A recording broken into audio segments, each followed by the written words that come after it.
সিন্দাবাদের দৈত্যের মতো একটি ভয়ঙ্কর ফ্যাসিবাদ এ জাতির ঘাড়ে চেপে বসেছিল। বিরোধী কণ্ঠস্বর, বিরোধী দলের রাজনৈতিক সভা সমাবেশ এবং রাজনীতি করার যে গণতান্ত্রিক এবং মৌলিক অধিকারকে ছিন্ন বিচ্ছিন্ন করে সেই আওয়ামী ফ্যাসিস্ট এখানে এক ভয়ঙ্কর রাজত্ব কায়েম করেছিল। একজন ব্যক্তি তার মদগর্বী আচরণ, তার হিংসাশ্রয়ী ঔদ্ধত্য এবং নির্মম অহংকার দিয়ে দেশ পরিচালনা করেছেন।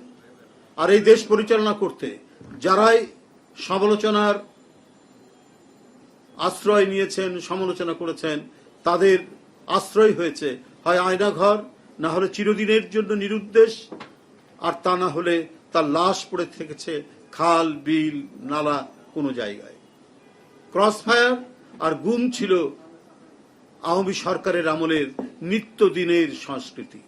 অত্যাচার, নিপীড়ন, নির্যাতন, মিথ্যা মামলা, কারাবাস, এইটি ছিল বিরোধী দলের নেতাকর্মীর ভাগ্যের লিখন। বন্ধুরা আমার, আর এই পরিণতির চরম বহিঃপ্রকাশ ঘটেছে এদেশের কোটি কোটি মানুষের অত্যন্ত তাদের সমর্থিত একজন মানুষ দেশনেত্রী বেগম খালেদা জিয়া। গণতন্ত্রের জন্য, হারানো গণতন্ত্রের জন্য যিনি বারবার লড়াই করেছেন, গণতন্ত্র পুনরুদ্ধার করেছেন, তার স্বামীর দেওয়া সেই বহুদলীয় গণতন্ত্রকে তিনি বারবার বিপন্ন হওয়ার হাত থেকে পুনঃপ্রতিষ্ঠা করেছেন। তাকেই করেছে টার্গেট শেখ হাসিনার ফ্যাসিবাদী দুঃশাসন। তারা এবং তাদের প্রভুরা এদেশ থেকে জাতীয়তাবাদী শক্তির শিকড় সহ উপড়ে ফেলার এক গভীর চক্রান্তের মধ্যে নিপতিত করেছিল এই দেশকে। দেশনেত্রী বেগম খালেদা জিয়াকে বন্দী করা হলো। তিনি অসুস্থ ছিলেন, তার চোখে অপারেশন ছিল, অস্ত্রোপচার করা হয়েছে। তারপরেও একটি জীর্ণ শীর্ণ, চারিদিকে ধুলোবালি উড়ে বেড়ায় এবং বালিতে সারা ঘরের মধ্যে বালি উড়ে বেড়ায়, এই ধরনের একটি কক্ষের মধ্যে রাখা হয়েছিল দেশনেত্রী বেগম খালেদা জিয়াকে। তিনি যাতে আরো অসুস্থ হয়ে পড়েন, তিনি যাতে আরো বিপন্ন হয়ে পড়েন, এই ধরনের গভীর চক্রান্ত চলেছে। তাদের আন্দোলনের ফসল তারা চেষ্টা করেছে আরেকজন জাতীয়তাবাদী নেতৃত্বের প্রতীক, জাতীয়তাবাদী শক্তির প্রতীক জনাব তারেক রহমানকে শারীরিকভাবে নির্যাতন, নিপীড়ন করে চিরদিনের জন্য তাকে পঙ্গু করে ফেলা। কিন্তু আল্লাহর অশেষ রহমতে তারা আজও আছেন, গোটা জাতিকে নেতৃত্ব দিয়েছেন, সুসংগঠিত করেছেন এবং হাসিনার দুঃসহ দুর্বিসহ তার যে স্বৈর শাসন, সেই শাসনের বিরুদ্ধে গণতান্ত্রিক শক্তির ঐক্য বজায় রেখে তাদেরকে লড়াই সংগ্রামে প্রবৃত্ত করেছেন। বন্ধুরা আমার, আপনারা জানেন সেই অবিরাম এবং নিরন্তর সংগ্রামের মধ্যে দিয়ে বিজয় লাভ করেছি গত বছর 5ই আগস্ট। জুলাই থেকে শুরু হওয়া গণ আন্দোলন, সেটি 5ই আগস্ট তার পরিসমাপ্তি ঘটে। সেই নিষ্ঠুর ফ্যাসিবাদ পতন ঘটে, সে পালিয়ে যেতে বাধ্য হয়। কিন্তু তার রক্ত পিপাসু, তার যে চৈতন্য, তার রক্ত পিপাসু, তার আকাঙ্ক্ষায় কত তরুণ তরুণীর জীবন চলে গেছে, কত শিশুর জীবন চলে গেছে, কত রিক্সা শ্রমিক এবং শ্রমিকের জীবন কেড়ে নিয়েছে শেখ হাসিনা। বন্ধুরা জানেন, এই জুলাই থেকে 5ই আগস্ট পর্যন্ত সারা দেশকে সে পরিণত করেছিল এক বদ্ধভূমিতে, যে বদ্ধভূমিতে শেখ হাসিনা তার পেটুয়া বাহিনী, যুবলীগ, ছাত্রলীগ উদ্ধত অস্ত্র উঁচিয়ে গণতন্ত্রকামী মানুষকে নির্মমভাবে রাস্তাঘাটে শহীদ করেছে, হত্যা করেছে এবং তার আইন শৃঙ্খলা বাহিনী তারাও নির্বিচারে হত্যা করেছে। এই রক্তের পিপাসা শেখ হাসিনার মেটেনি। তারপরেও শেষ দিন পর্যন্ত চেষ্টা করেছে এই ধেয়ে আসা জনতার উত্তাল তরঙ্গকে দমিয়ে দেওয়ার জন্য। তিনি চেষ্টা করেছিলেন তার সাজানো আইন শৃঙ্খলা বাহিনীকে দিয়ে এটিকে চূড়ান্তভাবে দমন করার, কিন্তু সেটি তিনি আর সক্ষম হননি। কারণ জনগণের শক্তি অমোঘ, জনগণের শক্তি বিপুল শক্তি। সেই শক্তির কাছে মানুষের বানানো কোনো তৈরি করা অস্ত্র টেকেনি। সম্মিলিত মানুষের বিজয় সর্বত্র হয়েছে। 5ই আগস্ট সেই বিজয় হয়েছে। তাই রান্না করা খাবারও খেতে পারেনি শেখ হাসিনা এবং তার বসংবদরা। সবকিছু ফেলে দিয়ে এই দেশ থেকে তাকে পালাতে হয়েছে। তাই বন্ধুরা আমার, এবারে প্রথম বর্ষপূর্তি, এই বর্ষপূর্তি উদযাপনের জন্য বিএনপির পক্ষ থেকে একটি উদযাপন কমিটি করা হয়েছে। এর শিরোনাম দেওয়া হয়েছে জুলাই আগস্ট গণ অভ্যুত্থান, শোক ও বিজয়ের বর্ষপূর্তি পালন কমিটি। বন্ধুরা আমার, এই কমিটিতে যারা আছেন আমি তাদের নাম এখন আপনাদের সামনে পড়ে শোনাচ্ছি। এর আহ্বায়ক হয়েছি আমি নিজে, অ্যাডভোকেট রুহুল কবির রিজভী আহ্বায়ক, আর সদস্য সচিব হয়েছেন ঢাকা বিশ্ববিদ্যালয়ের অধ্যাপক ডক্টর মোর্শেদ হাসান খান। সদস্য হয়েছেন আমাদের মান্যবর নেতৃবৃন্দ, আমি তাদের নাম এক এক করে পড়ে যাচ্ছি। খায়রুল কবির খোকন, হাবিবুন নবী খান সোহেদ যারা আমাদের যুগ্ম মহাসচিব, শহীদুদ্দিন চৌধুরী যুগ্ম মহাসচিব, অ্যাডভোকেট আব্দুল সালাম আজাদ যুগ্ম মহাসচিব, সৈয়দ ইমরান সালে প্রিন্স যুগ্ম মহাসচিব। এখানে সদস্য হয়েছেন আমাদের মিডিয়া সেলের আহ্বায়ক অধ্যাপক ডাক্তার মওদুদ হোসেন আলমগীর পাভেল। সদস্য হয়েছেন ডক্টর মাহদি আমিন আমাদের চেয়ারম্যানের উপদেষ্টা। সদস্য হয়েছেন প্রচার সম্পাদক সুলতান সালাউদ্দিন টুকু। সদস্য হয়েছেন ছাত্র বিষয়ক সম্পাদক রকিবুল ইসলাম বকুল। সদস্য হয়েছেন সাংগঠনিক সম্পাদক কাজী সাইয়দুল আলম।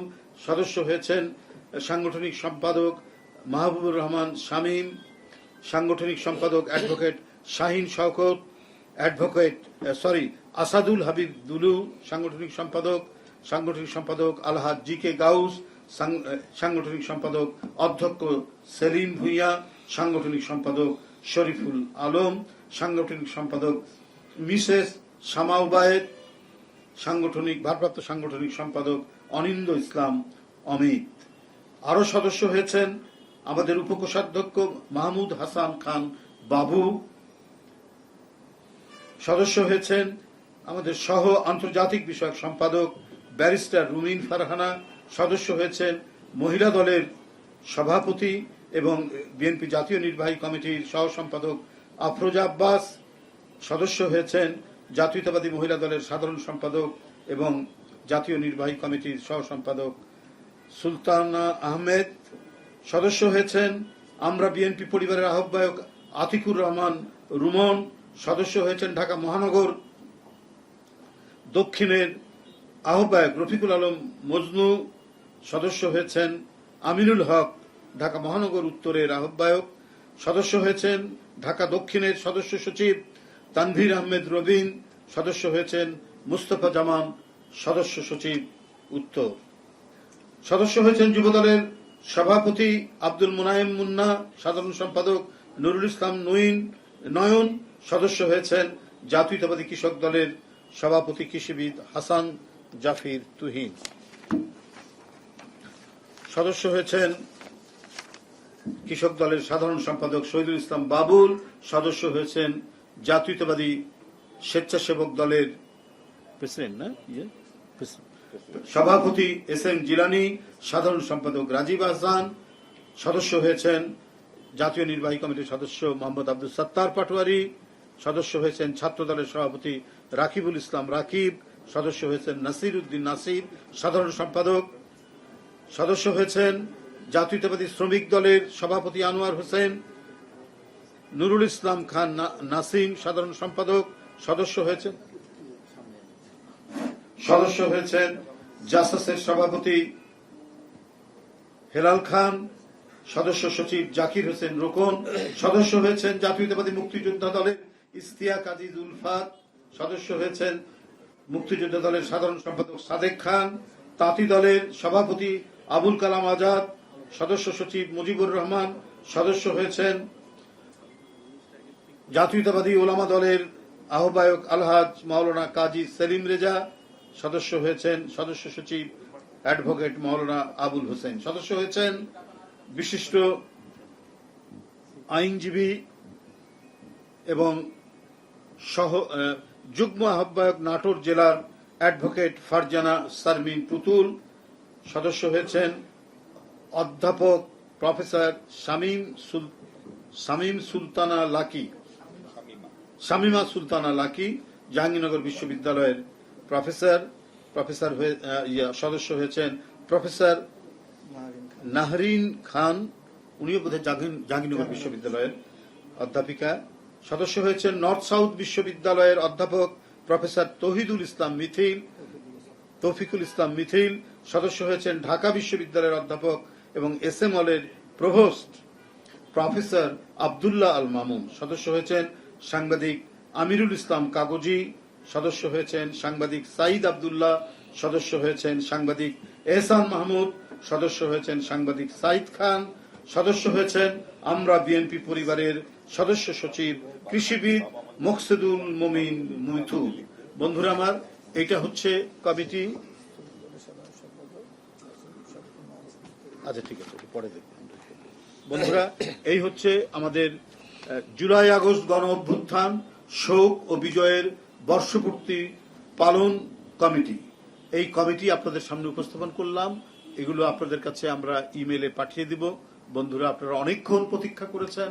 আমাদের এখানে গুরুত্বপূর্ণ মিটিংগুলো ছিল। আমরা কি করে জুলাই আগস্টের আমাদের গৃহীত কর্মসূচিগুলো সেগুলো বাস্তবায়ন করব, সেটি নিয়ে আমরা এখানে দীর্ঘক্ষণ আলাপ আলোচনা করেছি। আমাদের এখানে উপস্থিত নেতৃবৃন্দ অত্যন্ত চমৎকারভাবে বিশ্লেষণী বক্তব্য রেখেছেন এবং সেখান থেকে আমরা অনেক তথ্য এবং অনেক পয়েন্ট নিয়ে সেগুলো সাজিয়ে আমরা বিভিন্ন উপকমিটির মাধ্যমে আমরা সেটা 1 জুলাই থেকেই বাস্তবায়ন করা শুরু করব। আপনাদেরকে আবারও আন্তরিক শুভেচ্ছা জানাচ্ছি, প্রীতি জানাচ্ছি, ধন্যবাদ জানিয়ে আমার বক্তব্য শেষ করছি। খোদা হাফেজ।